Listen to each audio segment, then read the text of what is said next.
Hi, இந்த வீடியோவில் ஆரி stand எப்படி செலக்ட் பண்ணி வாங்கணும், அப்புறம் அதோடைய சைஸ் எப்படி வாங்கணும், அதை எப்படி ஃபிக்ஸ் பண்ணுறது பற்றி நம்ம இந்த வீடியோவில் ஃபுல்லாக பார்க்க போகிறோம். முதல்ல இந்த ஆரி ரிங் அப்புறம் ஒரு 4 ஸ்டாண்டு கொடுத்துருப்பாங்க. அதுக்கு கூட நமக்கு ஒரு 4 போல்ட் கொடுத்துருப்பாங்க. ஸோ இதை இவ்வளோ மெட்டீரியல்ஸை வச்சு நம்ம எப்படி ஆரி ஸ்டாண்டு ஃபிக்ஸ் பண்ணுறோம் பற்றி பார்க்க போகிறோம். ஃபஸ்ட்டு இந்த ரிங்கில் பார்த்திங்கன்னா ஒரு 4 ஹோல் கொடுத்துருப்பாங்க.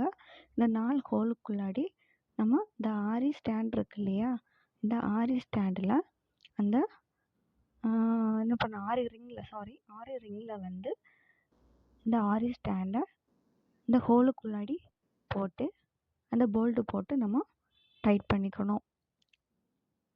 நல்லா ஸ்ட்ராங்காக டைட் பண்ணிக்கணும். அப்போ தான் நம்ம நார்மலாக ஸ்டிச்சு போடும்போது இல்லை ஷேக் ஆகாது. இல்லைன்னா நம்ம ஸ்ட்ராங்காக டைட் பண்ணாமல் இருந்தோன்னா நம்ம ஸ்டிச்சு போட்டுட்டு இருக்கும்போது அந்த ஸ்டாண்டு வந்து என்ன ஆகும்னா மூவ் ஆகிட்டே இருக்கும். ஸோ இந்த மாதிரி நல்லா டைட்டாக நம்ம ஃபிக்ஸ் பண்ணி நம்ம ஸ்டிச்சு பண்ணோன்னா அது ஒரே பொசிஷனில் இருக்கும்.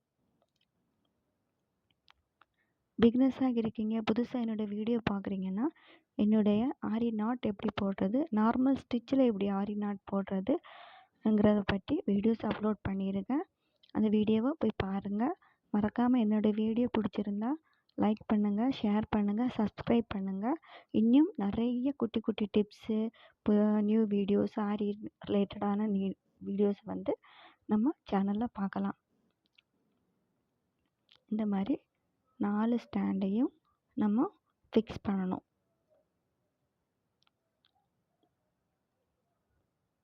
உங்களுக்கு என்னென்ன வீடியோஸ் நான் ரிலேட்டடாக போடணும், ஆரி ரிலேட்டடாக போடணும் கமெண்டில் சொல்லுங்கள். கண்டிப்பாக அதை ரிலேட்டடாக உங்களுக்கான வீடியோஸ் நான் அப்லோட் பண்ணுறேன். பிகினர்ஸாக இருக்கீங்கன்னா கண்டிப்பாக இந்த வீடியோஸ் உங்களுக்கு யூஸ்ஃபுல்லாக இருக்கும்னு நான் நினைக்கிறேன். வீட்டில் இருந்து கற்றுக்கிறவங்களுக்கும் ஈஸியாக இருக்கும். வெளியில் போய் தான் கற்றுக்கணுங்கிற அவசியம் இல்லை. வீட்டில் இருந்து இந்த மாதிரி 18 இன்ச் சைஸ் ஆரி ஸ்டாண்டு வாங்கிக்கோங்க. வாங்கி இந்த வீடியோவில் சொன்னது மாதிரி அந்த ஆரி ஸ்டாண்டை வந்து ரிங்கோட ஃபிக்ஸ் பண்ணிக்கோங்க.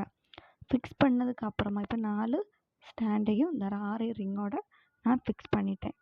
ஃபிக்ஸ் பண்ணதுக்கு அப்புறமா பார்த்திங்கன்னா இந்த மாதிரி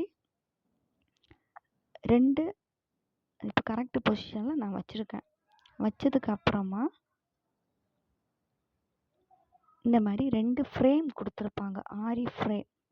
சரி, இது வந்து ஒரு செட்டாக தான் நமக்கு வாங்க முடியும். தனித்தனியாக ஆன்லைனில் வாங்கிக்கலாம். பட் இந்த மாதிரி செட்டாக வாங்குறது தான் நல்லது. இந்த மாதிரி 2 ரிங் கொடுத்துருப்பாங்க, ஆரி ஃப்ரேம் கொடுத்துருப்பாங்க. இந்த ஆரி ஃப்ரேமில் பார்த்திங்கன்னா ஒரு ஃப்ரேமில் வந்து இந்த மாதிரி ஸ்க்ரூ போட்டு அதை வந்து நம்ம கிளாத் இருக்கு இல்லையா, நம்ம கிளாத் ஃபிக்ஸ் பண்ணும்போது அதை டைட் கொடுக்குறதுக்கும் அதை லூஸ் பண்ணி எடுக்கிறதுக்காக ஒரு ஸ்க்ரூ டைப் வந்து ஒரு ஆரி ஃப்ரேமில் நமக்கு கொடுத்துருப்பாங்க. ஸோ நம்ம ஆரி ஸ்டாண்டில் வைக்கும்போது அந்த ஸ்க்ரூ டைப் மேலே வரணும். அந்த ஸ்க்ரூ டைப் இல்லாமல் பிளெயின் ரிங் இருக்கு இல்லையா, அது வந்து கீழே வர்ற மாதிரி நம்ம ஃபிக்ஸ் பண்ணணும். ஸோ அதை எப்படி கிளாத்தை ஃபிக்ஸ் பண்ணுங்கிறத ஒரு தனி வீடியோவாக நான் அப்லோட் பண்ணுறேன். பிடிச்சிருந்தா லைக் பண்ணுங்கள்.